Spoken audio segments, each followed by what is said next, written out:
Good evening, everybody. Welcome back to the Mythgard Academy. This is session number 12 of The Name of the Rose. I had to pause for a minute to remember where, in fact, I was and what, in fact, I'm broadcasting.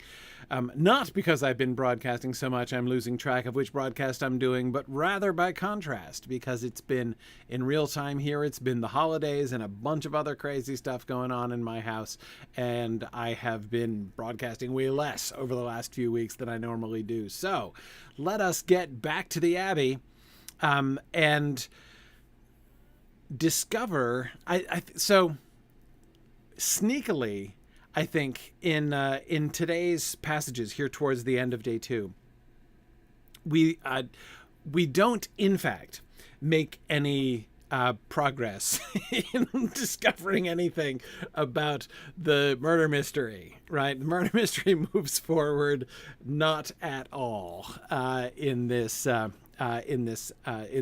portion of the book, but however,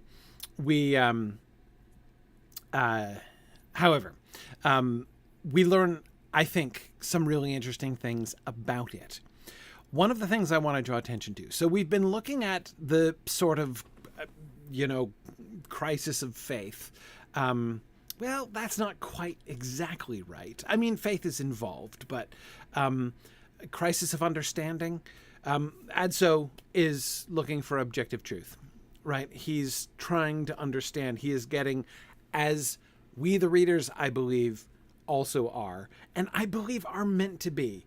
I feel like a lot of people read The Name of the Rose and come out saying like, oh man, like I just I'm totally lost in all that stuff about like all the different heresies. And I think that one of the things that a lot of people perhaps don't appreciate is that I think we're meant to get lost. I don't think the problem is that we don't really like. Now, it's true that many readers might not, in which I include myself, don't have a full enough understanding of 13th century or early 14th century, heresies to really follow all of the discussion between Ubertino and William, and between William and the abbot, and William and Adso, and everybody else who's like doing all this conversation, having all these conversations about heresies. I think the problem is not that we simply lack the background, and if we knew those heresies really well, like we would be right on top of things. The point is, it is, I believe, supposed to be confusing. As Bricktail says, it is a labyrinth after all. Yes, it is. It's Gerald says reading about the relevant history is also confusing. And again, yes, it is. So wait, who's on whose side? So the emperor is against the pope. Like, okay, we get that. But then like, whose side are the bishops on, and whose side are the abbots on, and whose side are the magistrates on, and how do the universities fit into this picture, and what's going on in this whole political situation? And again, the point is not that we are supposed to be keeping careful track on our scorecards so that we can sort it all out. The point is, it's a mess, right? The whole thing is a mess, and William gets this, and William acknowledges this. We'll see. We'll get to some of that today. But I want to make sure here especially in the second half of day 2, really all of day 2 from the beginning, which remember near the beginning of the day was when we had that first long conversation with Ubertino. And that is what kicked off Adso's crisis of understanding. His crisis of understanding, where he feels like, I need to understand, like, what makes a heretic a heretic? What's the difference between the heretics and the Orthodox? How do I know what I'm supposed to believe? It's in that sense a crisis of faith. It's not a crisis of faith in the sense that like he's not sure what he believes. He's like ready to believe. He just can't keep track of what it is he's supposed to believe. And it kind of sounds to him like all of these people who are on either side of these heretical debates, calling each other heretics, calling each other's leaders the Antichrist, or whatever. And he's like, and they all sound exactly alike to me. I can't tell the difference. and I need to understand the difference. There has to be an objective difference between heresy and truth. And so, as I say, that this crisis of adsos has really been the dominant theme of day 2, really. Feanaro, I agree with that Adso firmly believes there are lines, he just can't see them. Yes, there's a sort of touching humility, right? That he just wants somebody to explain it to him. Like, I trust and believe. He trusts and believes that other people must understand this, right? He just is hoping for somebody to get it. Okay. All right. Let's jump back in where we were. We were in the middle of the conversation in which Adso and William were talking about heresy, and the question which William was pushing to Adso about, why is it you think that people become heretics? Right? Again, Adso is approaching this from the question of like, okay, so I know that these people are heretical and it's wrong to follow them. Like, they're wrong because that's heresy, and heresy is wrong. And so to follow a heretic and invest your belief in a heretical doctrine, that's like really bad. I don't want to do that, obviously. So William challenges him. Why do you think people become heretics? Or rather, not the people who start the movements. He pushes Adso to think about the people who join the movements.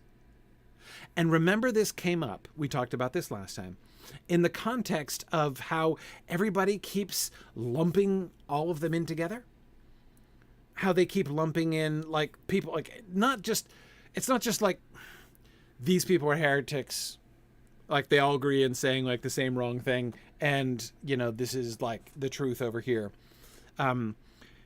You'll have two different heretical groups whose teachings wildly contradict each other. And they'll be spoken of not only as if they're both equally wrong, but as if they both said the same thing and did the same stuff, right? The acts of one will be attributed to another. So yes, Eric, that's just exactly what we were in the middle of. William trying to push Adso to think about the perspective of the common people who end up rising up and following these heretics, these heretical leaders. Heresiarchs heresiarch is a marvelous term. It's like it means like like the arch heretic, right? The leader heretic. Why do they end up going and following Fra Dolcino or whoever it is out into the wilderness, right? So let's rejoin William in talking about that, and we'll come back around to the bigger picture questions as they do. He asks him to think about the people who are outside. What do you mean by outside? Asks Adso. On the margin. Peasants. Only they're not really peasants because they have no land, or what land they have does not feed them. And citizens. Only they're not citizens because they do not belong to a guild or a corporation. They are the little people, prey of anyone. Have you sometimes seen groups of lepers in the countryside? Yes, once I saw 100 together, misshapen, their flesh decaying and all whitish, hobbling on their crutches with swollen eyelids, bleeding eyes. They didn't speak or shout, they twittered like mice. For the Christian people, they are the others, those who remain on the fringe of the flock. The flock hates them. They hate the flock, who wish all lepers like them would die. Okay, so William, on the one hand, William is pointing to a literal phenomenon. That is to say that, like, there were colonies of lepers. They were like ghettos, except they weren't inside the cities. They were outside the cities. Like, they're separated from people entirely. And so on the one hand, William is talking about an actual phenomenon, real diseased people who are forced to live outside the cities. And who are hated and shunned by the rest of the people, by the flock, as he says, right? The most of the common people, and who also hate them because they have been shunned. They hate the flock, and the flock hates them. And so on the one hand, William is talking about this actual phenomenon, but he says that that thing is also a sign. And that the lepers themselves are as sort of a living symbol for so many of the common people as far as the church is concerned. So let's go on to see where he goes with that. This is where he talks about St. Francis. Have you been told about his preaching to the birds? I don't know if you guys have heard this story. It's a very famous St. Francis story. I mean, actually, I think very few people hear the story. It's more like the anecdote or just sort of the concept that he would preach. That he believed in the sharing of God's love. That like all of God's creatures were his fellow creatures, and that he would share God's love with with all of God's creatures, even with the birds themselves. Anyway, Adso says, "Oh yes, I've heard that beautiful story, and I admired the saint who enjoyed the company of those tender creatures of God," I said with great fervor. "Well, what they told you was mistaken, or rather, it's a story the order has revised today. When Francis spoke to the people of the city and its magistrates, and saw they didn't understand him, he went out to the cemetery and began preaching to ravens and magpies, to hawks, to raptors feeding on corpses." "What a horrible thing," I said. "Then they were not good birds." "They were birds of prey, outcast birds, like the lepers. Francis was surely thinking of that verse of the Apocalypse that says, 'I saw an angel standing in the sun, and he cried with a loud voice, saying to all the fowls that fly in the midst of heaven, Come and gather yourselves together at the supper of the great God, that ye may eat the flesh of kings, and the flesh of captains, and the flesh of mighty men, and the flesh of horses, and of them that sit on them, and on the flesh of all men, both free and bond, both small and great.'"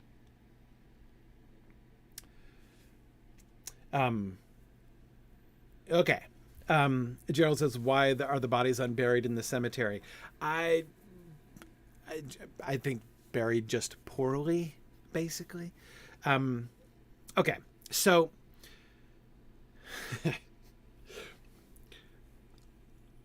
all right. One of the things I want you to notice as we talk through with this book is so interested in signs and things. That is, it's so interested in how communication happens that by now we have to always have one eye on what is being said and the other eye on how that thing is being communicated. Right? It's like there are places when Tolkien's good about not making you feel self-conscious about it. But if you really focus on, if you talk about language enough, you become really self-conscious about your word choice and the language that you use, right?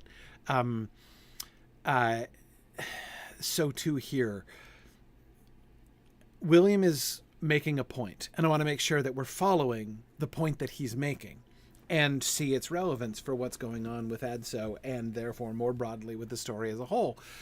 But we also have to pay attention to how he's describing it and how things work, right? Okay, so the notice the way in which the story that he's telling of St. Francis, he says that St. Francis, when he preached to the birds he was preaching to were the ravens and magpies, hawks and raptors feeding on corpses in the cemetery, either as yet unburied or ill-buried people in the graveyard. And why? Why does he do this? What is the point? What was St. Francis communicating by this? And of course, what William is suggesting is that he is not, in fact, attempting, St. Francis was not in fact attempting to communicate with the birds. William offers, as a kind of interpretive clue to understand St. Francis's actions, this passage from, guess what? Brace yourself, the book of Revelation, about the fowls that fly in the midst of heaven. The birds that come to feast on the flesh of kings and of captains and of mighty men. William believes that recalling Adso's attention to this passage in Revelation, which speaks of the destruction of the armies of the people of power, of the kings of the world. Yeah, it's Revelation 19. It's near the very end, near the final, not near, at, really, the final destruction of all the powers of the world that array themselves against God and his people. Yes, as JJ says, spoiler, God wins. So it gets more cheerful after this, when that final conflict is over. This is the passage that comes near the very end of the description of the conflict between the worldly powers focused on their own power and their own self-aggrandizement and their own greed, their own desires of various kinds, and them being in conflict with God and the people of God, first persecuting them, then fighting against God in the battle of Armageddon, and being defeated. Okay. So how does this help? So what's Francis doing? So forget William for a second, except in as much as it's William who's telling us this, and let's try to follow William's instructions here. How do we understand? Why did Francis go out and preach to ravens, magpies, hawks, and raptors? What was his point? Why does he go? Remember the context he gives us. When Francis spoke to the people of the city and its magistrates and saw that they didn't understand him, he then went out into the cemetery and preached to the carrion fowl. He's preaching to the undesirable. Yeah. He is showing this. I think there is a desire to redeem the outcast, Tomas. I do think that that's involved. And of course, it's very much in keeping with many of the themes of both the Hebrew Bible and the New Testament, that of remembering the poor and the outcast and the marginalized and the stranger and the foreigner and all that. That's a major theme all the way through.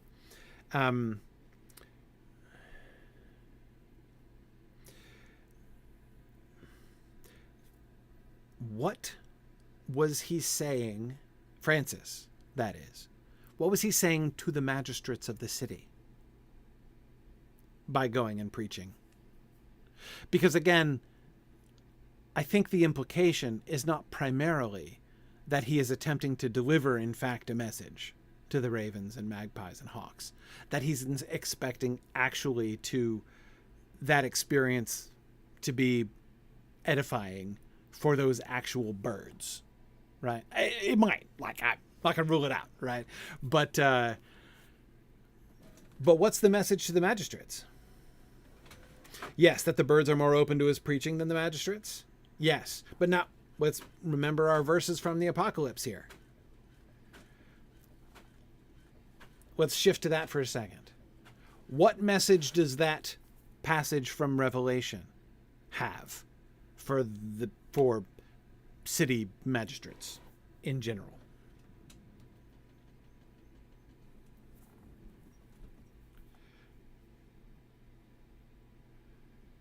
what does that passage imply? Yeah, that I think that, yes, they're the ones. Notice who's getting eaten by the carrion birds. Whose corpses are being devoured by ravens, magpies, hawks, and raptors in the Revelations passage?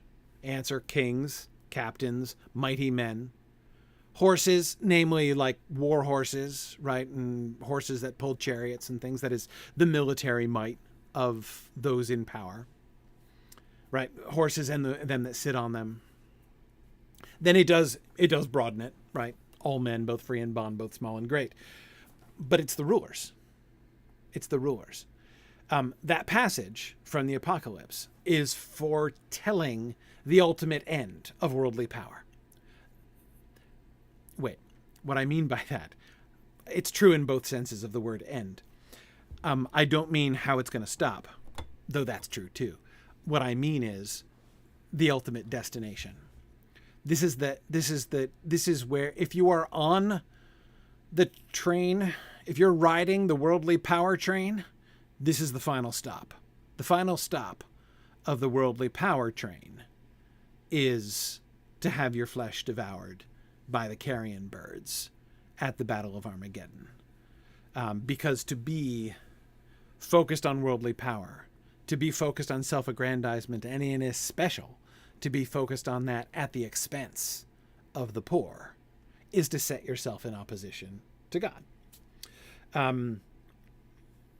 Yes, remember that you are dust. Right, exactly. Or in this case, dismembered corpses and that sort of thing. Yes, exactly. So that's so William's implication, right? His use of this text as a I hate to use the word key, clue in any case, as to how Francis's action is to be understood, suggests that he was on the one hand modeling I shall go to the outcasts. I shall not only just preach to birds whom you don't consider worth anything, like birds in general, you don't, people don't usually preach to birds, right? But I'm going to choose the birds that you would especially despise. Even Anso is like, oh, those are not good birds. Like, it's okay to preach to nice birds, but don't preach to the nasty birds, right? And William is like, no. St. Francis preached to the nasty birds, right? So on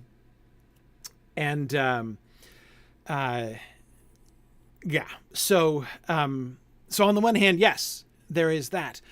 William's understanding of it, William's emphasis, like the point that William is making in this story, through bringing in the verse from Revelation there, is that in preaching to the birds, he was in fact speaking to the magistrates of the city, to the people the people in power who had rejected him, who had rejected his teaching.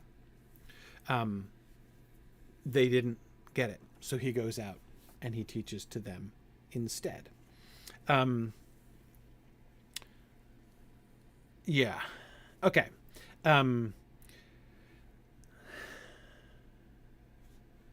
Now, so that is, now, of course, we can see for William's argument why this matters, right? Because, of course, he's making a parallel. He calls them outcast birds, right? They're birds of prey, outcast birds. They're the birds that are despised, that people consider disgusting. And remember, he's just been talking about the lepers. So he's inviting Anso to think about the outcast and the relationship with the outcast. Okay. But, as I said, one eye on what he's saying and the other eye on how he's saying it. Notice two really interesting things. First, St. Francis. How does he convey, if he's conveying this message to the magistrates? Hey guys, keep in mind, the path that you are on leads to your corpses and your flesh being devoured by the birds of prey, like it says in Revelation, because you are setting yourselves up against God and his people and his principles in how you're acting. If that's his message to the magistrates, how's he delivering it? He's delivering it. He's not talking to them. He's talking to the birds. He's talking to the birds, but he's talking to the birds in order to convey a message to them. That is, they are supposed to look at what he's doing, and they're supposed to perform the act of interpretation that William has performed. That, in fact, St. Francis is deliberately enacting an allegory. He is making himself into an allegory, acting in such a way that he means his own actions to be interpreted allegorically. You see? Now, who would get that? Who is it that, like, how likely is it that that's going to be on, that message is going to be received? Because that's a pretty indirect way of speaking, right? I mean, I'm going to deliver this message not by actually saying something to them, not even saying something direct or even symbolic. No, I'm going to do this thing which they will interpret so as to understand what it is that I'm implying to them, right? Well, but the answer to who will understand that, as William has said many times before, is people who think that way all the time. People who look at the world around them and draw allegorical interpretations of it anyway, whether you want to or not, whether you want them to or not, right? Knowing that's what they do. Francis does this, right? Look at what William was just doing with the lepers. He was describing the actual conditions of real people, lepers who live outside the city in real camps, and so has seen them, right? He describes hearing and seeing them, and it's very sad. That's not a story. That's not a symbolic story made up to try to convey this other point. It's just it's an observation of something that happens. But you see how William was using it? William was taking that real thing and saying, this is like an allegory. More of an analogy, right, is what he's drawing. He's using them as an analogy. But analogical thinking and allegorical thinking are very similar. Now, they're not identical, but they're very similar to each other. And certainly analogical thinking comes very naturally to people who do allegorical thinking all the time. Yeah. So JJ, I think about this a lot. JJ says, it sort of reminds me of Jesus speaking in parables to deliberately hide his message unless people wanted to actually seek for the answer by asking him. Yes. What I often think about that, JJ, is it wouldn't have worked in the Middle Ages. If Jesus had lived in the Middle Ages, which is I know there's like a whole meta thing going on there, that like the thing I'm describing about the Middle Ages probably wouldn't have happened if it hadn't been for Jesus. But anyway, imagining, right, the like weird alternate universe in which Jesus comes and teaches in the Middle Ages, and like he couldn't speak in parables in order to hide his meaning, because they'd be all over it. I'm not saying they'd get it right, but that's how they thought, right? I mean, like you tell them goodness, you couldn't pull out the parable of the sower and expect that they wouldn't all sit down and be like, oh, obviously this is that, right? I mean, it's that's how they think. That's how they've been, because Jesus spoke in parables in part, they've been trained to think that way, right? Remember how William has continued to emphasize this. William has continued to emphasize that people who read books all the time and think about these books all the time are going to see the world through the way that they think. We'll see more and some other really interesting examples of this soon, though not, I think, tonight. Yeah. Okay. Anyway, more on that later. So let's keep going. Here's Adso's attempt at interpreting this. So Francis wanted to incite the outcasts to revolt?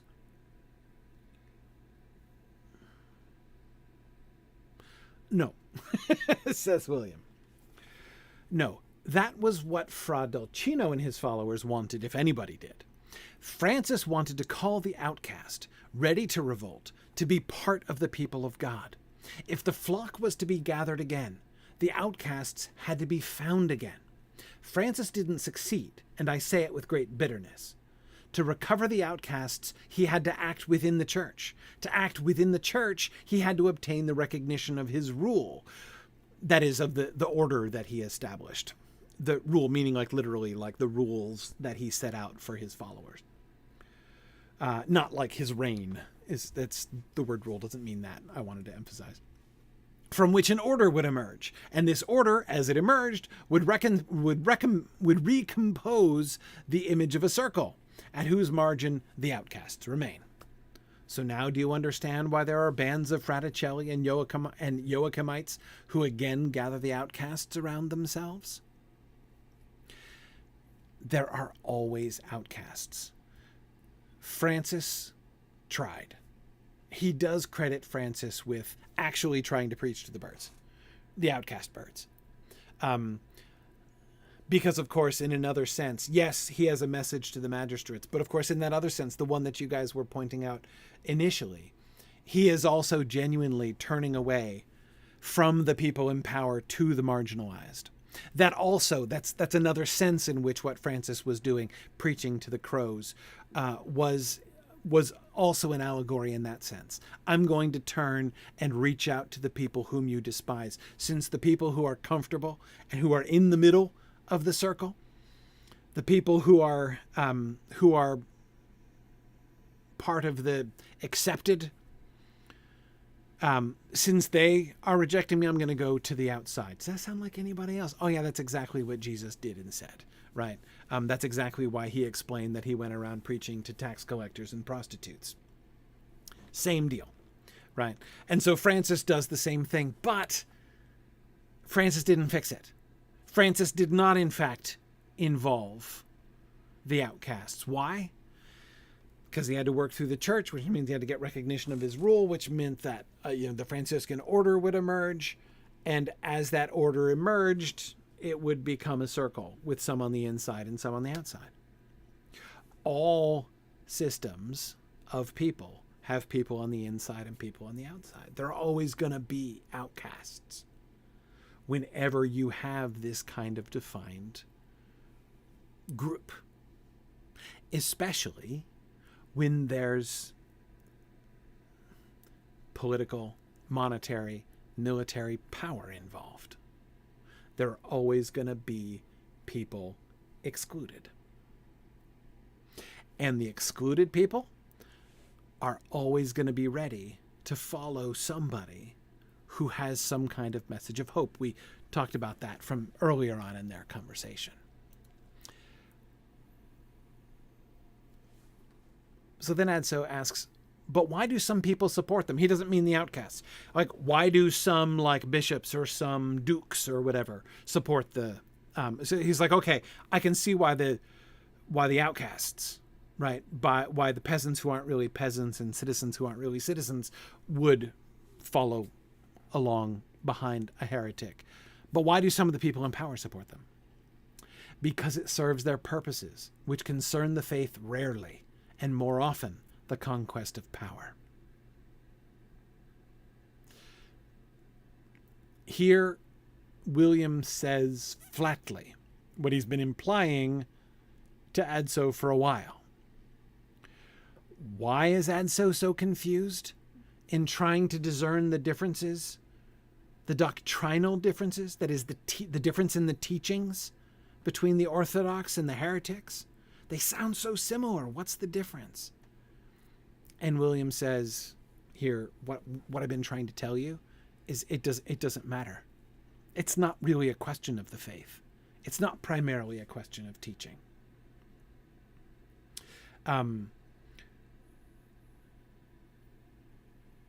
Because it serves their purposes.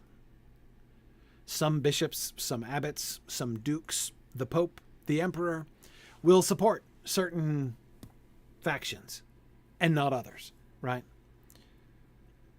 Because William says it serves their purposes more often than faith, the conquest of power. And then Adso asks the uncomfortable question. Is that why the Church of Rome accuses all its adversaries of heresy? That is why. And that is also why it recognizes as orthodoxy any heresy it can bring back under its own control, or must accept because the heresy has become too strong. But there is no precise rule. This holds true also for kings and commoners. Some time ago, in Cremona, the emperor's followers helped the Cathars, but only to embarrass the Church of Rome. Sometimes the city magistrates encourage the heretics only so that they translate the gospel into the vernacular. The vernacular is now the language of the cities, Latin the language of Rome and the monasteries.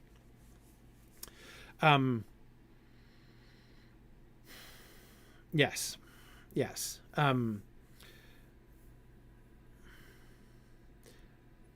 Now, one interesting thing I want to note on the side here. William does not say none of it matters, like none of the teachings matter. William does not believe that everybody is essentially the same and the differences are all just politics. And the definition of who's orthodox and who's heretical it's all like those are all just political labels. He doesn't. I mean, on the one hand, that's kind of true, but on the other hand, you'll remember there have been other times when William is like, "Oh yeah, like this guy was totally a heretic." Like he is able to explain to Adso, as he already did just before, like what is heretical about the Waldensians? What did they believe, and why is that not true? What's wrong with the Catharists? What is like incorrect about their beliefs? It is not that William does not believe that there is truth. What he is saying is that this muddy world that Adso is trying to figure out. You'll remember that William was pretty forceful about this with Ubertino, whom he knows and whom he clearly respects. And yet he accused Ubertino pretty clearly of this kind of muddying, of not only attempting to make his opponents not only just maintaining that what he believed was very, very different from they, even though, as Adso said, it seems pretty similar to him. He couldn't tell the difference, right? But then not content with that, like insisting that there is a distinction when there was not much distinction. Ubertino then painted his opponents in the blackest possible, you remember, accused them of murdering children and eating them and whatever, like all those other kinds of horrible rituals and stuff. Remember how Adso was like, Ubertino is like the only one who can tell the difference. Like the difference was really clear to him, right? I guess William and I must be confused because we can't see, he can't seem to see the difference and I can't see the difference, but Ubertino gets it. And what William is rather gently but firmly saying here is that, well, no, Ubertino was insisting on that difference because it mattered to him politically. Those were his enemies that he was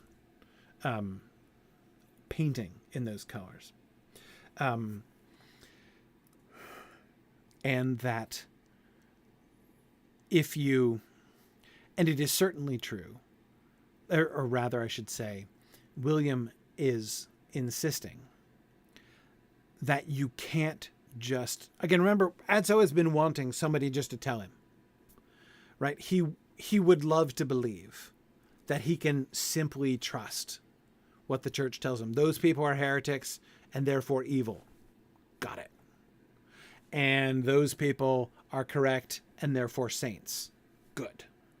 That's what Adso kind of wants, right? And William is telling him, you are absolutely not going to get that. Or rather, I mean, you'll get people saying those things, but you can't rely on that. Adso could tell this. He's been figuring this out. That's why he asks that question. Is that why the Church of Rome accuses all its adversaries of heresy? By implication, not because they actually are, not because their teachings are in fact radically different, but because the movement of those is inconvenient for the church and for its leaders in certain ways, right? Let's keep going. Oh, hang on. The one thing my subtitle, I called this title Means and Ends. Notice, I'll just leave it to you for a second to think about signs and things on the one hand and means and ends on the other hand. The two things are not the same, but there are some important connections between those two. Okay, let's keep going. Adso, poor young Adso, asks his question, and again, this is the question he's been asking all day, right? But he finally asks it in like the simplest possible terms. But who was right? Who is right? Who was wrong? I asked, bewildered. They were all right in their way, and all were mistaken, says William, making Adso want to punch him in the face. And you, I cried, in an access almost of rebellion. Why don't you take a position? Why won't you tell me where the truth is? William remained silent for a while, holding the lens he was working on up to the light. Then he lowered it to the table and showed me, through the lens, a tool. Look, he said to me. What do you see? The tool, a bit larger. There. The most we can do is look more closely. But the tool remains always the same. The manuscript of Venantius, too, will remain the same when, thanks to this lens, I've been able to read it. But perhaps when I've read the manuscript, I'll know a part of the truth better. And perhaps we'll be able to make the life of the Abbey better. Okay. Notice again, one eye on the how. Instead of explaining the answer in words, William performs an action. And does not explain the action. Right? His only explanation is the most we can do is look more closely. In what sense is that an answer to the two questions? First, who's right and who is wrong? And second, why won't you tell me where the truth is?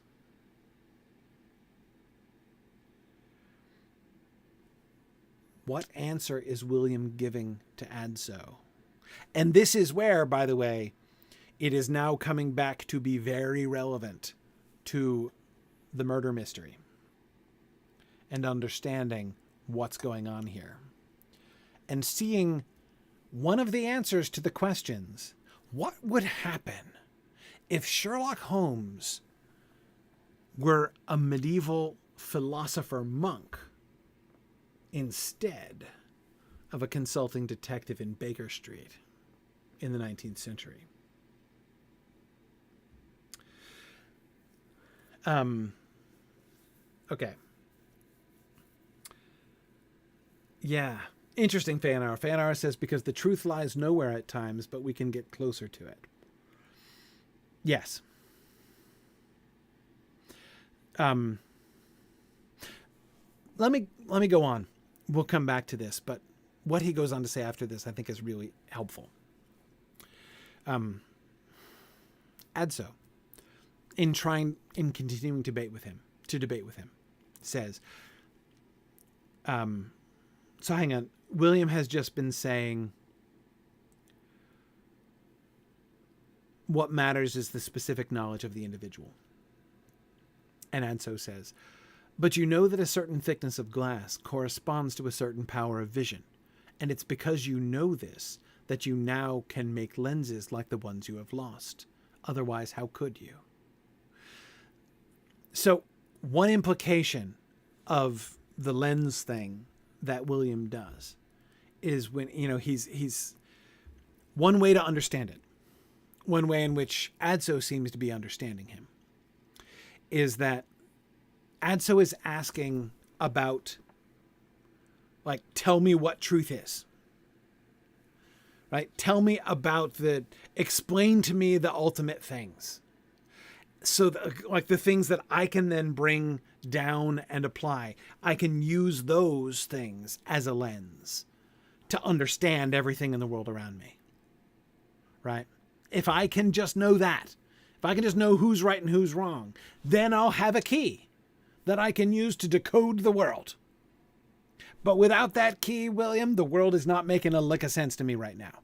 And I can't, if I had the key, if I knew who was right and who was wrong and why, then I could listen to the abbot make speeches and figure out, because I'd have the key. Right? In that case, it literally is like a key. It's like a decoder, right? It's like learning the key to the sigils on Venantius's invisible ink letters, right? Once I have the key, I can figure it out. So I can listen to the abbot and say, yep, he's wrong. And I can tell you why, because I know, right? I've been given the key. I can listen to Ubertino and say whether he's right or wrong. I can hear stories of Fra Delcino and tell you whether he's right or wrong, right? That's what Adso wants. He's like, tell me the big thing so that I can then use that to understand the specific things. And William's response to when he says, please just give me the answer, tell me the answer so I can figure everything else out. Instead, he just says, all we can do is just look more closely. And his argument seems to be, no, we have to, you're doing it backwards, Adso. You want to take an objective truth, a higher truth, and use that as a key through which you can interpret all of the specific things. All I can do is look at the specific things and see what they add up to. Now, notice, here is Adso's response, but you know that a certain thickness of glass corresponds to a certain power of vision. That is, you are in fact applying general knowledge, a general rule. You have discovered a universal truth about the property of optics and eyes and glass. Like there are things that you have learned that enable you to make that lens in the first place. So don't tell me that it's all just about specifics, right? Now here's William's response to that. An acute reply, Adso. In fact, I have worked out this proposition. Equal thickness corresponds necessarily to equal power of vision. I have posited it because on other occasions I have had individual insights of the same type.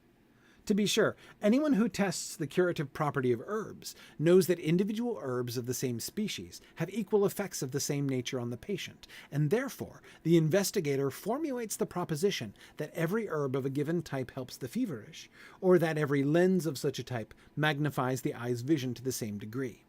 The science Bacon spoke of rests unquestionably on these propositions. You understand, Adso, I must believe that my proposition works, because I learned it by experience. But to believe it, I must assume there are universal laws. Yet I cannot speak of them, because the very concept that universal laws and an established order exist would imply that God is their prisoner, whereas God is something absolutely free, so that if he wanted, with a single act of his will, he could make the world different. Okay. Yes. Everyone's like, the science of bacon. I know. Yes, it does sound delicious, doesn't it? Okay. Now, you see his counter? You see William's counter? Yes, it's true there are general propositions about the fundamental nature of optics and eyes and glass and stuff that lead me to make this lens with which I can magnify things. Right? Yes. But how were those discovered? Why does William talk about herbs and all that kind of thing?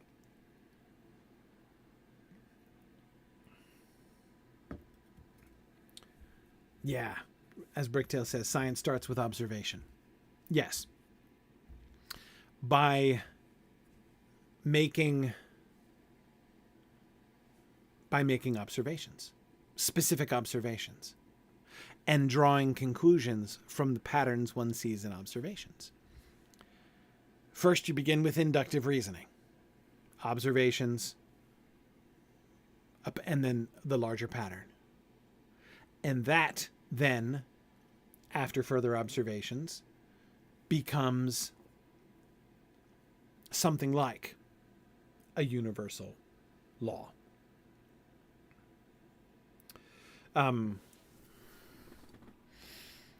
Now, he goes on to admit that he has a philosophical problem with universal laws, which is that to say that it's a law is to impose a law upon God who determines laws. So logically, that doesn't make sense. So he kind of like acknowledges a caveat. But the importance of the caveat here, in part, is to say, even those things, even when I'm speaking of things that I accept as universal laws, I always there's always an asterisk next to it. I can't even be certain of that, right? This is where William comes from. This is not opposed to faith. It's not opposed to truth. What William is giving, I think, to add so, remember, don't forget,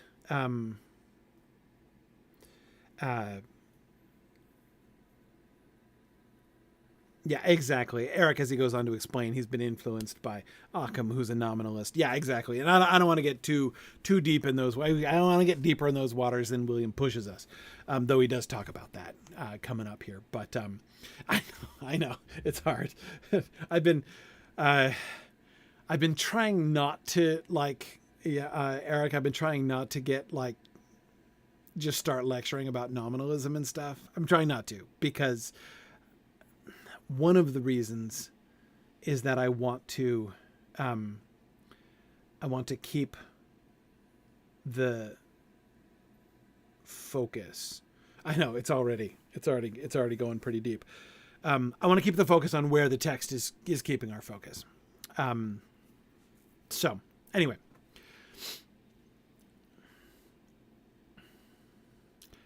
remember what we know of William's history. Who is William? He was an inquisitor. And he stopped being an inquisitor. As an inquisitor, he was overseeing the trials of accused heretics. And he was a very good inquisitor in the sense that he was able successfully to find out the truth of things, of what really happened, which is what he always focuses on, what he cares about. But he quit being an inquisitor. So when the former inquisitor talks about how, admits the kind of thing that he just admitted, is that why the Church of Rome accuses all its adversaries of heresy? That is why. And that is also why it recognizes as orthodoxy any heresy it can bring back under its own control or must accept because the heresy has become too strong. That is a remarkable sentence for an inquisitor to utter, right?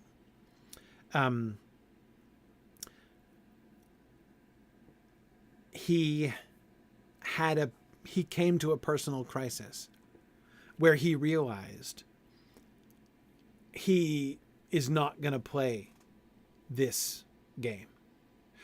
When he realized that the trials, the inquisitions that were happening, were not designed, in fact, to inquire after the truth of the facts of a case, but were, in fact, political plays of one kind or another. And that he, as Inquisitor, was being used as a means towards those very worldly ends, which are often about the conquest of power, as he says. And so what is the consequence? Well, he has not abandoned his faith. He still believes in truth. He can discern between, or he still at times will claim to discern between truth and error. Like he will say like that, he certainly was a heretic. He'll utter sentences like that about some people and their teachings. But what he doesn't do anymore is take part in the actual processes, is take part in the trials, because he sees them, this is how he sees them, as ultimately about politics and about power plays. And in the end, what he pushes for is this Baconian approach. He sort of takes refuge in going to, and we've seen this from the beginning, when I talked about interpretation, like downward interpretation versus upward interpretation. We build our understanding of universal truths from examination of the specific. And yes, we apply some universal truths, but the universal truths we apply are the ones that we have learned by experience, namely through observation. And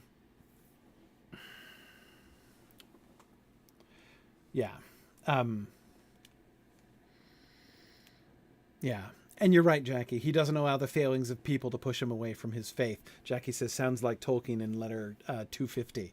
Yeah, that's interesting. I don't have time to get into that right now, but that's a really good observation. Okay,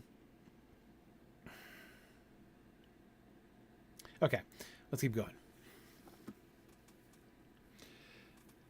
Perhaps, he says, but as you see, I work on things of nature, and in the investigation we are carrying out, I don't want to know who is good and who is wicked, but who was in the scriptorium last night, who took the eyeglasses, who left traces of a body dragging another body in the snow, and where Berengar is. These are facts. Afterward, I'll try to connect them, if it's possible, for it's difficult to say what effect is produced by what cause. An angel's intervention would suffice to change everything, so it isn't surprising that one thing cannot be proved to be the cause of another thing, even if one must always try, as I am doing. Again, with the asterisks, you'll note. Right? He's saying any conclusions that I draw are going to be less than 100% certain. Right? I am interested in facts. We're going to be observing facts and drawing conclusions from those facts. But those conclusions might be wrong, even if one must always try, as I am doing. Yours is a difficult life, I said. But I found Brunellus, William cried, recalling the horse episode of 2 days before. Then there is an order in the world, I cried, triumphant.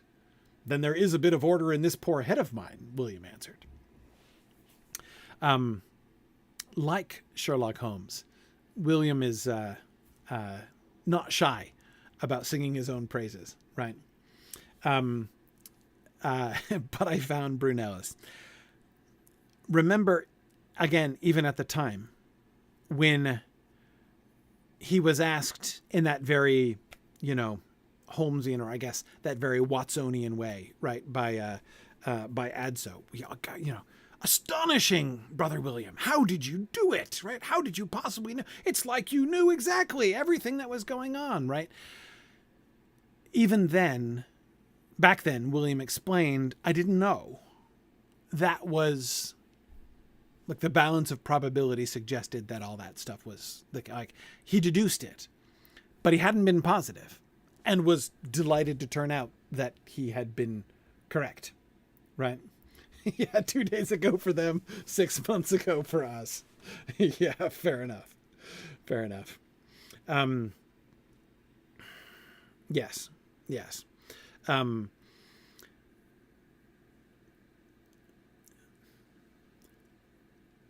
Notice this paragraph shows clearly what we're getting from Brother William is the science of deduction. Sherlock Holmesian science of deduction. Not just displaced chronologically into the Middle Ages, and therefore in a different social context and in a different, with different, tools available or not available to him.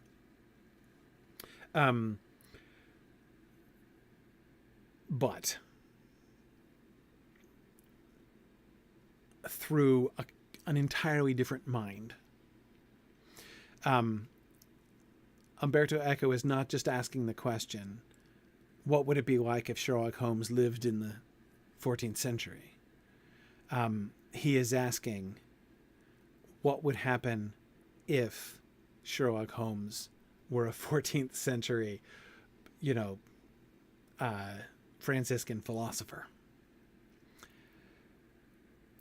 And he is translating the language. Sherlock Holmes could easily talk about the science of deduction. That language was readily available to him.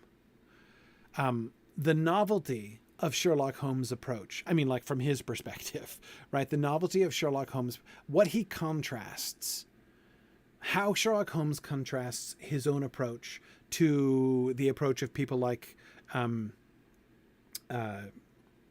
the folks at Scotland Yard, right? All the other inspectors, Lestrade and others. Yeah. How he contrasts himself with the police is that he applies a scientific approach to detection, right? That's the sort of exciting what if that Sir Arthur Conan Doyle is doing. What if you took a scientific approach to detection? What would that look like, right? But of course, he can ask that question because, science exists and everybody accepts it. Because the audience was very ready for a science of deduction. It was a fun novelty to have the scientific method, which was raging in popularity at that time, right? Applied in this fun and novel new way. Umberto Eco has taken that and transplanted it with, I think, a very interesting degree of intellectual honesty and accuracy back into the frame of mind and within the vocabulary and the kinds of questions that they would have had. What if you had somebody employing the science of deduction when people didn't even accept science yet, because the scientific method had only just begun to be hinted at, right? Such that it, so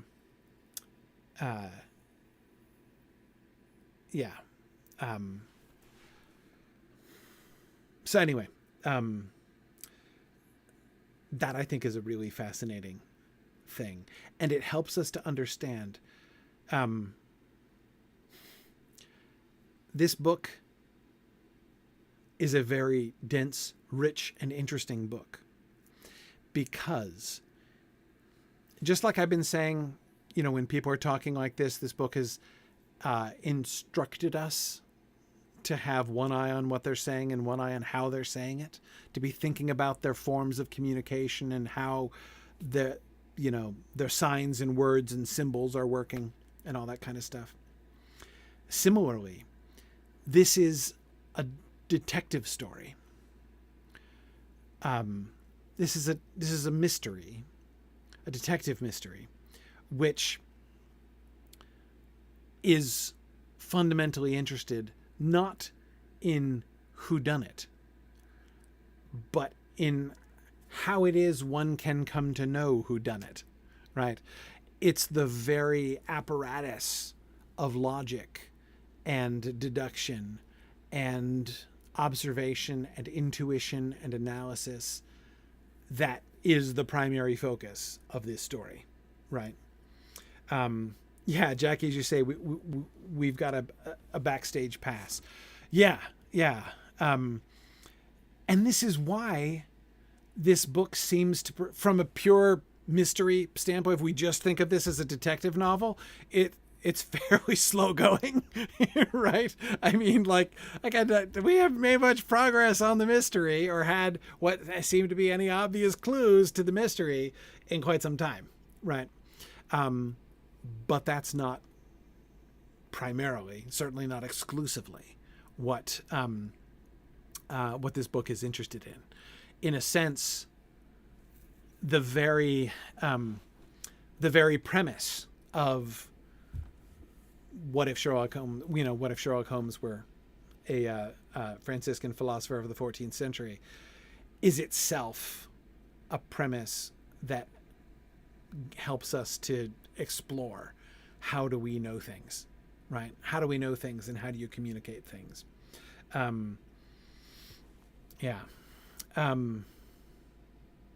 Anyway, okay. This is a fun reminder about Brother William. Brother William has just explained to Adso how he figured out the code, the cipher, the letters which were in astrological symbols and everything. He just explained the cipher. Yeah, it includes the astrological signs and the signs of the zodiac. And, I was assuming he was using the order used by Isidore of Seville because, obviously it's probably what he would be thinking of. So, he did this. He did it this way. And then he translates it. And Adso is translating here into English for our benefit, or, into Italian in the original. What the Latin text of Venantius's encoded message was. The hand over the idol works on the first and the seventh of the four. And what William just said was, so now it's perfectly clear. And Adso was like, it isn't clear at all. I don't know what the idol is or he says, and William says, I know. First of all, we have to know what Venantius meant by idolum, an image, a ghost, a figure. And then what can this four be that has a first and a seventh? And what is to be done with them? Move them? Push them? Pull them? So we know nothing, and we are still where we started, I said with great dismay. William stopped and looked at me with an expression not entirely benevolent.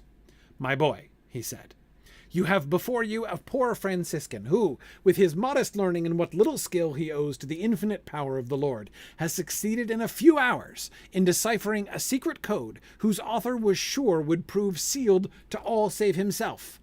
And you, wretched illiterate rogue, dare say we are still where we started. Wretched illiterate rogue. I kind of love that. Yeah, okay.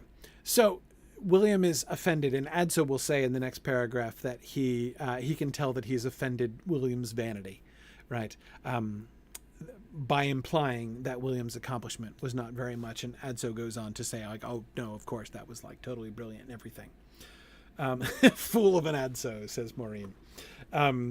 Yeah, wretched illiterate rogue would be an excellent username. Pelicano, I agree. That would be.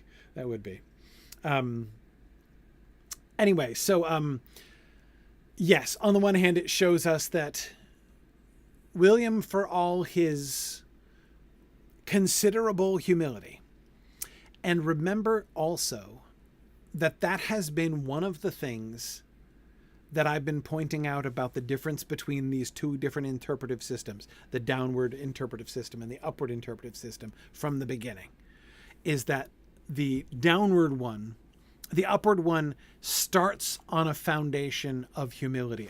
I don't know anything.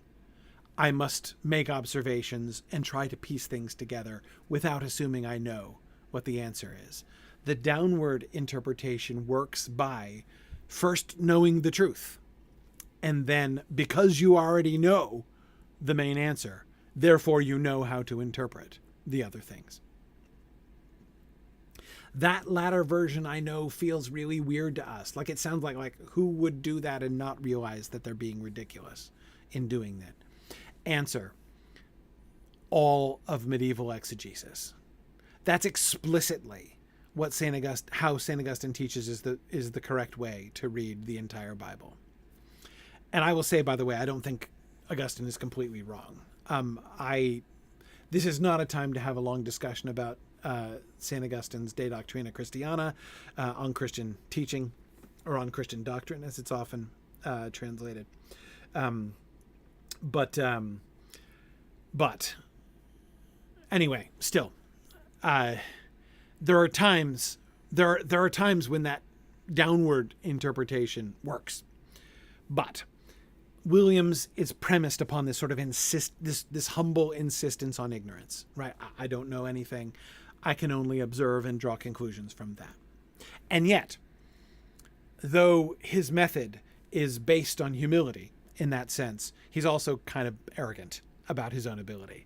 And if you, as Adso does here, so I think it's a really interesting thing that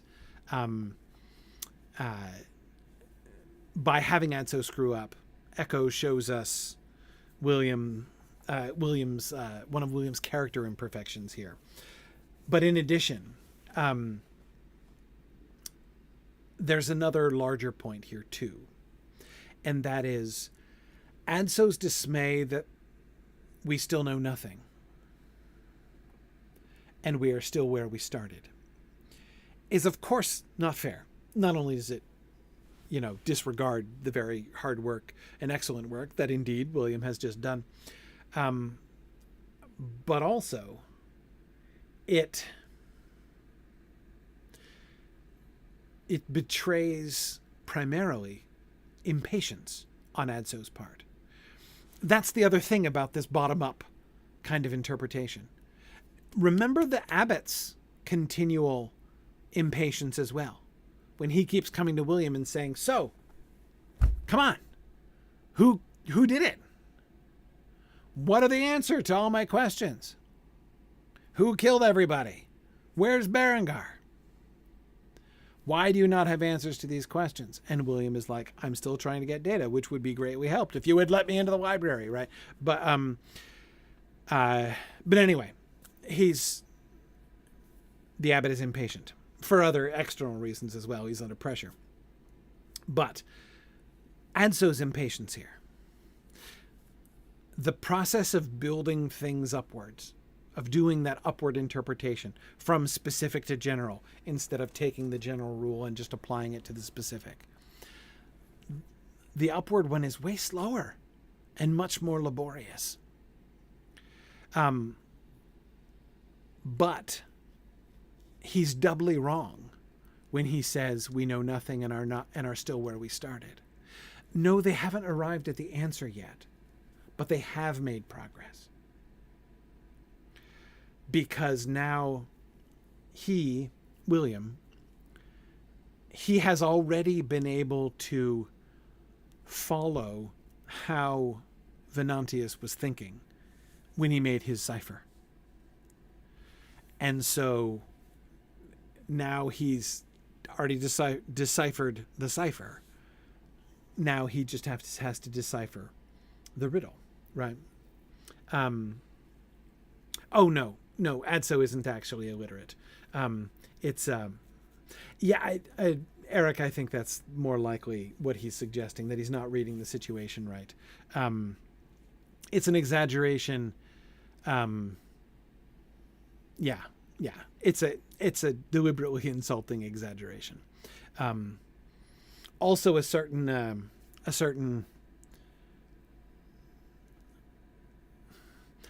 kind of insult, like compared with me, you're illiterate, right? It's kind of like, he's definitely kind of putting him in his place here.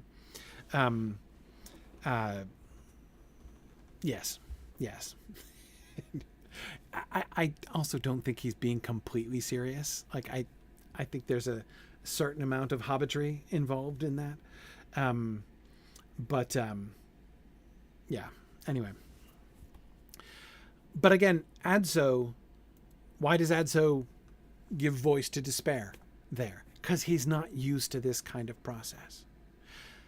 That's as I say, the downward interpretive method with which Adso is very familiar and very comfortable. It's a simpler process. You already know the answer. Now you read that answer down. And it's often a 1 or 2 step process. It's not like this where you first have to notice there's like at least 3 steps in trying to solve the riddle of Venantius's writing. First, they had to find it, that there was something written with invisible ink on that sheet of paper, which they did by accident. They discovered by accident.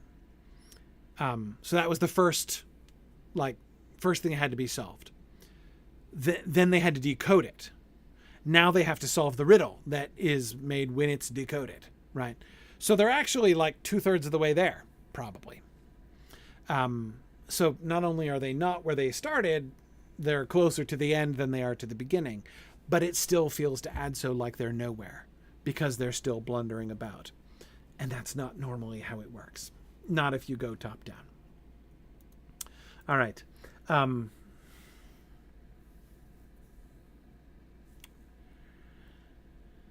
All right, we're going to begin.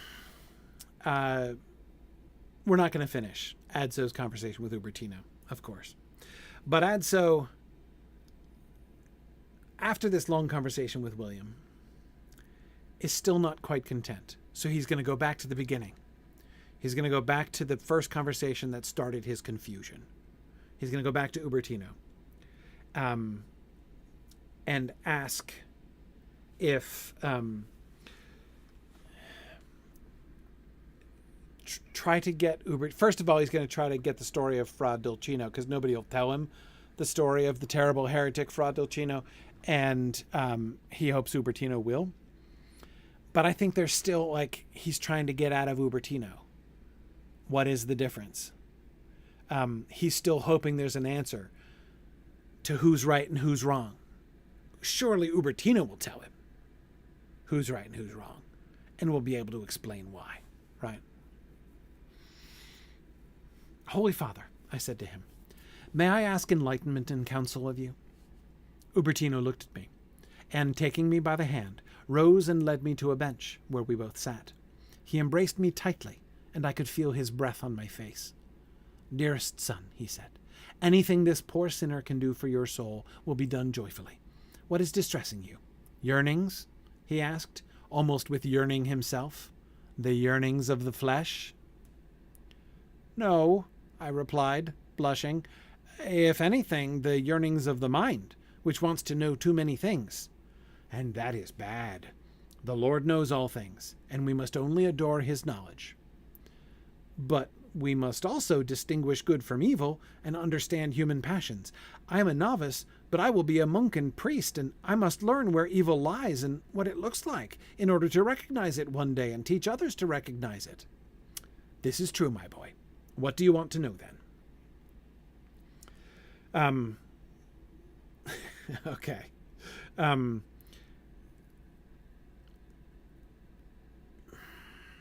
Let me just say at the beginning, if you were reading this conversation between Ubertino and Adso and thinking that there seemed to be a lot of inappropriate touching of the young boy by the old Ubertino, I am not without sympathy for that reaction.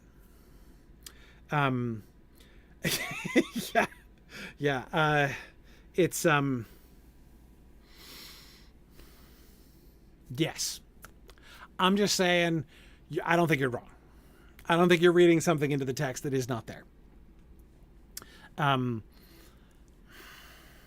Remember, it was the conversation between William and Ubertino, where, remember that awkward moment when Ubertino was raging against the desires of the flesh, and Adso listening to him speak against the evils of the sins of the flesh was all like, it's getting a little hot in here. Is it just me?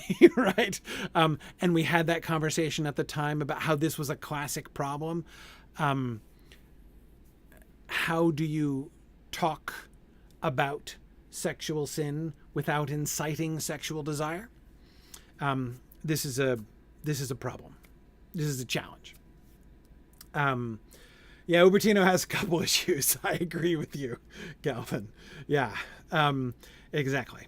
So yeah, Ubertino already has this. We've seen in Ubertino this tendency to get a little excited in denouncing lust,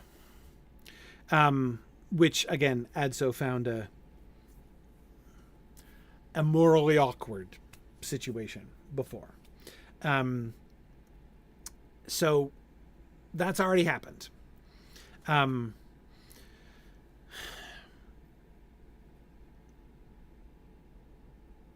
Notice here the parallel. Ubertino is like, so boy, have you come to talk about the yearnings of the flesh? And Adso is like, no, thank you, sir. That's really not what I want to talk about. Yearnings of the mind, if anything. And Ubertino is like, oh, that's bad. So we've got the lust of the flesh and the lust of the mind. And I know that some of you are thinking about the third thing, which is and the pride of life. 1 John chapter 2. In the first epistle of John, John talks about the lust of the flesh, the lust of the eyes, and the pride of life. And he talks about these are the three things. These are the things of the world. What are worldly things? The lust of the flesh, the lust of the eyes, and the pride of life. And this was taken throughout the Middle Ages as this was used as the basis for many, not the dominant basis for moral systems. Like they didn't define all sins this way. Like the seven deadly sins, for instance, are not based on that verse from 1 John. But it was a favorite verse in the Middle Ages, and again they tended to use it in systematizing ways. And so if you pay attention, you will often find when medieval people are talking about sin that they often lean into that category, worldliness, and defining worldliness and worldly corruption in terms of the lust of the flesh, the lust of the eyes, and the pride of life. And it feels like Ubertino, it's the lust of the mind is not exactly the same thing as the lust of the eyes, but it seems like he's kind of leaning sort of in that direction. And Maureen, yes, good. Maureen is recalling, thank you, JJ, for quoting the verse, the full verse. For all that is in the world, the lust of the flesh and the lust of the eyes and the boastful pride of life is not from the Father, but is from the world. Yeah, that's the verse. 1 John 2:16. Maureen was just pointing out that when we hear, do you want to talk about the yearnings of the flesh? We maybe can't help but remember the conversation about the ravens and crows feasting on flesh, the corpses left over after Armageddon. Yes, agreed. That is something that would likely be on them. On the mind. But yeah, so Calvin says, is the lust of the eyes supposed to be the same as the lust of the mind, wanting to see and understand more? That is one understanding of it. Those paragraphs made me think of that list in 1 John, precisely because it is one of the ways in which that verse was kind of systematized in medieval moral systems, was exactly that. It was like, so there's the three categories of worldly temptation are physical temptations, of which, sex is the most famous and gets a lot of press, understandably. But of course, things like gluttony and sloth are also temptations of the flesh. There's the temptation of the eyes, which are more mental, not necessarily intellectual. That's not quite the right word. But they're more abstract. And so, yes, the lust of the eyes, wanting to see, wanting to understand, the kind of intellectual temptations or mental temptations, not fleshly temptations, sins that are not sins of the flesh, but are nevertheless worldly. And then the pride of life, meaning like material wealth, usually, material goods, and the temptation that's brought about by, the amassing of material things. Anyway,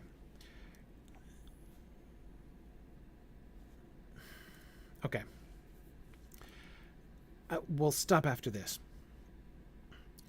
We're not going to go through their whole conversation, but you will notice that Adso keeps, he goes to Ubertino saying, "May I ask enlightenment and counsel of you?" Right. So he goes as a suppliant asking for enlightenment. And based on what we saw before, it seems likely that he's coming, hoping that he's going to again answer the question, who's right and who's wrong. Right. And yet he takes a very active role in the conversation. Right. He doesn't just say like, "Ah, yes, please, I am soaking up all of the wisdom that you have." He keeps peppering Ubertino. Not just with questions. "Tell me more about this," or "Could you explain that?" No. He keeps pointing out what seemed to him like contradictions. So Ubertino has just been describing something that, this is still when he's talking about the heretic who came before Fra Dolcino, some of whose ideas Fra Dolcino built off of. I'm forgetting his name. The one that begins with the GH, Gerardo or something like that. Anyway,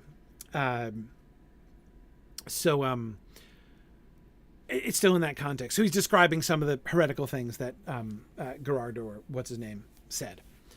And Adso leaps in with, "Like the Fraticelli," I said. "Wasn't this the command of our Lord and of your own Francis?" So he's like, "Hang on, time out. That thing you just called heretical, didn't St. Francis teach that?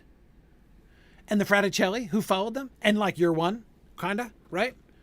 So it's, again, he's trying to, is there a distinction between heresy and what you teach, right? "Yes," Ubertino admitted with a slight hesitation in his voice, sighing. "Yes, but perhaps Gerardo," that's his name, of course, "perhaps Gerardo exaggerated. He and his followers were accused of denying the authority of the priests and the celebration of Mass and confession, and of being idle vagabonds. But the spiritual Franciscans were accused of the same thing. And aren't the Minorites saying today that the authority of the Pope should not be recognized?" "Yes, but not the authority of priests. We Minorites are ourselves priests. It is difficult, boy, to make distinctions in these things. The line dividing good from evil is so fine. In some way, Gerardo erred and became guilty of heresy. He asked to be admitted to the order of the Minorites, but our brothers would not receive him. He spent his days in the church of our brothers, and he saw the paintings there of the apostles wearing sandals on their feet and cloaks wrapped around their shoulders, and so he let his hair and beard grow, put sandals on his feet, and wore the rope of the friars minor, because anyone who wants to found a new congregation always takes something from the order of the Blessed Francis. Then he was in the right, but somewhere he did wrong." Yeah, I agree. Fencing Frog, you see the work that phrase that you just quoted, "in some way," is doing in Ubertino's explanation, right? In some way, Gerardo erred. Yeah, Calvin says, he just seems like a heretic. Yeah. If Adso has come to Ubertino, hoping that from Ubertino at least, he's going to get what William isn't giving him. The answer to the question, who's right and who's wrong, and how do you know? He's not getting it, right? Adso has learned a lot today. When he was listening to William and Ubertino at the beginning of the day, he was just like all wide-eyed and trying to take it all in. He was following it, right? Now he's like, hang on. Right? I've learned all this stuff. I know who the Fraticelli were. I know who the Waldensians are. Okay. I know what the Minorites believe. So, come on now. It's like he suspected that William just wouldn't tell him. It's almost like him sneaking out to see Ubertino is like William is his teacher. And William won't give away the answers because, he wants him to discover them for himself. It's his whole teaching method. And so Adso's like, yeah, forget that. I'm going to go to the guy who's just going to give me the answer in the back of the book. Right? Ubertino, he'll explain it. Right? Yeah, he's getting a second opinion. Right? And in the end, he's getting nothing. And all the things that Ubertino is saying seems to be making more and more clear to Adso. Now, again, part of what he's doing, what Ubertino is doing, is he is in fact telling Adso the story of Fra Dolcino. So he's learning about the story of Fra Dolcino, and we'll see a little bit more of that as we move forward. But actually, maybe we have time for one more slide. Do we? Yeah, okay, one more quick slide. What a complicated story, he says, Adso. But whose side was Dolcino on? I do not know. He was a faction unto himself. He entered into all these disputes and saw them as an opportunity for preaching the struggle against private ownership in the name of poverty. Dolcino and his followers, who were now 3,000 strong, camped on a hill near Novara, known as Bald Mountain, and they built hovels and fortifications, and Dolcino ruled over that whole throng of men and women who lived in the most shameful promiscuity. From there he sent letters to his faithful in which he said and wrote that their ideal was poverty, and they were not bound by any vow of external obedience, and that he, Dolcino, had been sent by God to break the seals of the prophecies and to understand the writings of the Old and the New Testaments. And he called secular clerics, preachers and minorites, ministers of the devil, and he absolved everyone from the duty of obeying them. Okay, now, I think they did spend the night on Bald Mountain, Mighty Felix. In fact, a bunch of them, in fact. Okay. Now, do you see the position that we as we sit alongside Adso, do you see the position that we and Adso are in as we're listening to this story? Remembering what William has said before, right? We have, if he was hoping to hear something different, something that William didn't say, again, he's not hearing it. What are we thinking? What should we be thinking when we're hearing Ubertino tell this? Ubertino didn't have the conversation with William that Adso and we just did, right? But we had it, and we've heard it. Whose side was Dolcino on? What's the answer to that question? Dolcino's side. He declared himself, he set himself up as a ruler. He gained worldly power by exploiting the lack of hope of the outside, of the outcasts. He gathered the outcasts together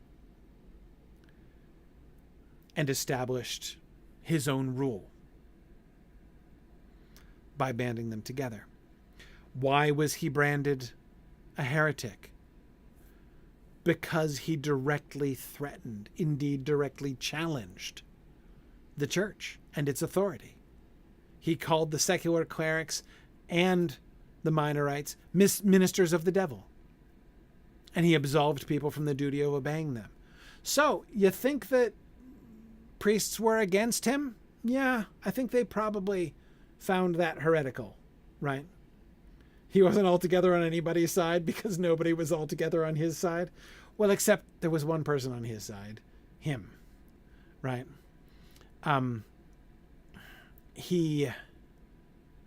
Yes. I would encourage you, JJ, to note the difference. Yes, this is a very important moment of comparison and contrast. What are the differences between Fra Dolcino and Treebeard? They sound similar, right? I mean, from some angles, Fra Dolcino and Treebeard seem exactly the same, right? And I'm sure most of you have like, found yourselves there at many points in the past, right?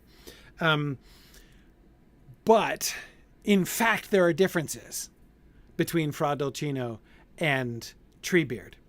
When Treebeard says, I'm not on anybody's side because nobody's altogether on my side, whose side is Treebeard altogether on?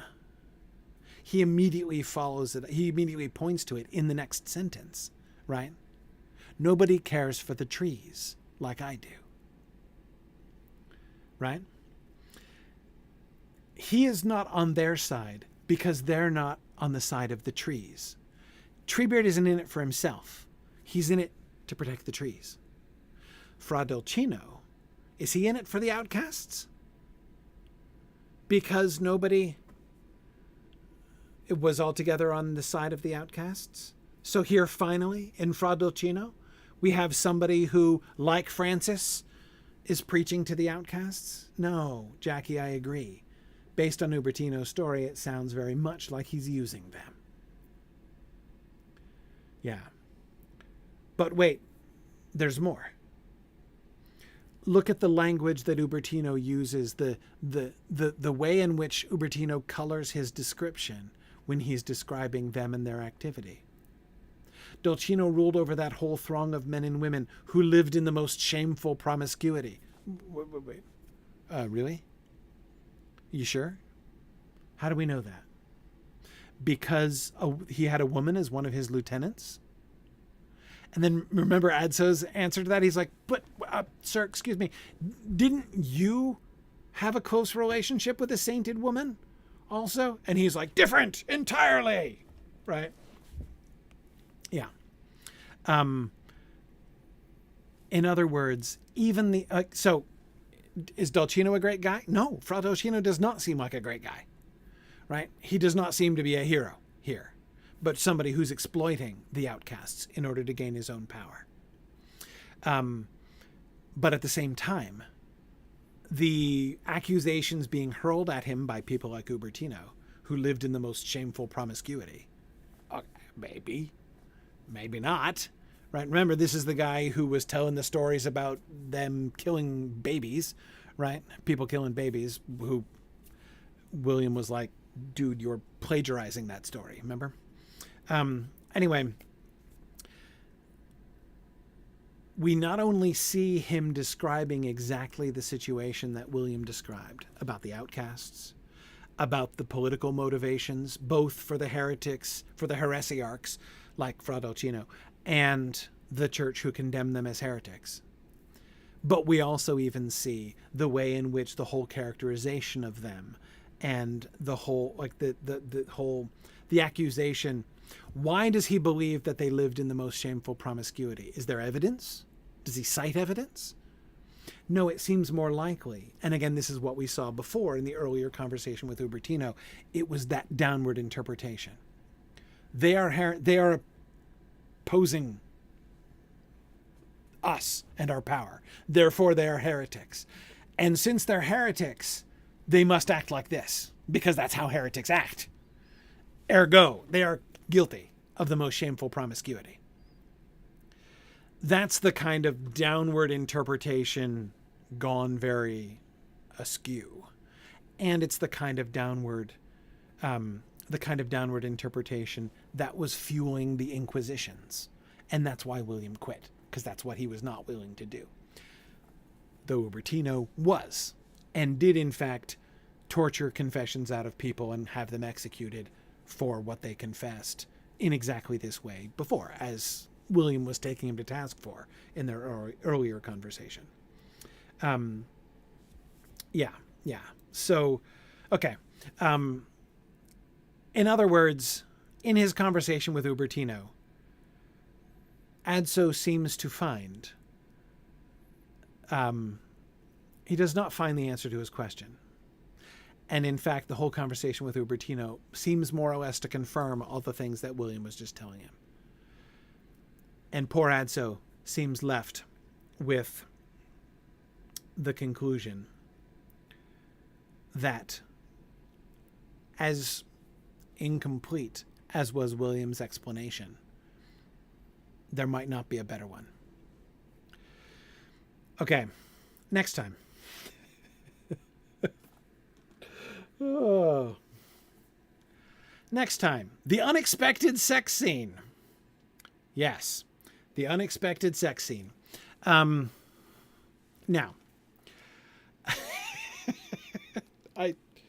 never mind. Okay, no. So we're going to talk through the end of day 2. Maybe the first, what is it, Lauds? The first chapter of day 3. If you have extra time, I encourage you to read the Song of Solomon in the Old Testament. That is, if you're of age, right? I mean, I can't recommend it to minors, but if you're 18 and older, I recommend that you read the Song of Solomon.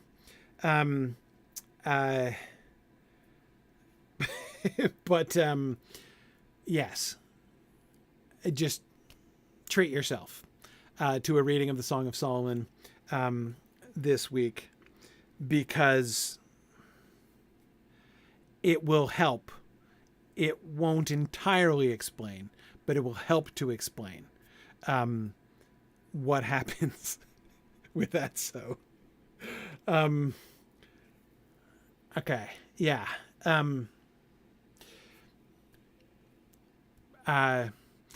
Yeah, we're going to start there. First Fish. We'll start at the tail end of their so I'm planning to begin our discussion next time with Ubertino's little art history lesson about the statue of the Virgin Mary. And we shall proceed from there towards the kitchen floor.